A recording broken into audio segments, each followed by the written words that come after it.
Hey, 12th graders, it is October 5th. You have the ACT tomorrow, but you're in class today or you're online. If you were reincarnated as a famous landmark, which would it be and why?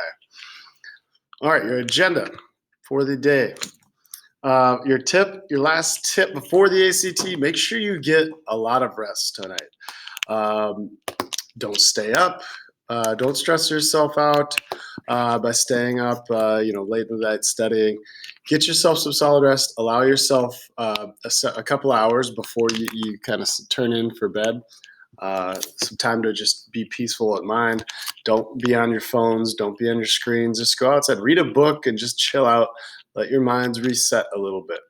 And my biggest tip is to get off your devices a couple hours before you plan to go to bed, because those devices kind of keep you turned on.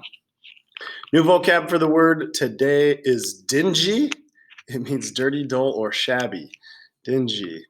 All right. I'm going to review thematic statements. I've got a couple from students on Friday's activities, because this is what we're going to be continuing to work with this week. You've got just a little more than 1 week of class. This is it. So you're looking at author's choice, and you're being able to identify a theme and using author's choice to support that theme. Here's a couple of student examples from Friday's assignment. In the story Live to Tell, Gardner reveals that you need to know a person's full story before forming an opinion about them. She uses structure to do this at the end of the story when she writes, "Meet Evan, my son. He is 8 years old." She puts this at the end because by now the reader has probably formed an opinion of whether or not they think this woman should be putting herself in this horrible situation. Now the reader is told that this is her son, and you're forced to think about her situation differently. So looking at the author's choice of when that bomb gets dropped, good job, good analysis, good development of a theme. All right, the next example. In the story Live to Tell, Gardner reveals that escaping a bad situation is not always as simple as it may seem. She uses repetition to reinforce this message when she repeatedly writes, "There are pieces of yourself that, once you give away, you can never get back again." Don't forget the page number on that citation. This repetition shows that she's given so much to her son and stopped trying to make him obey her when he gets in a bad state of mind.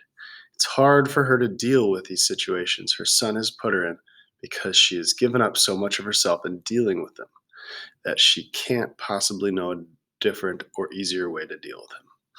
All right, good job. 2 great thematic statements. They're supported by relevant evidence. A couple things to point out. Live to Tell is a short story. So in both of these examples, it should be in quotation marks. Don't forget to put the page number. The first example has that done and cited accurately. The second example down below does not have a page number. But other than that, these are great examples, so keep it up.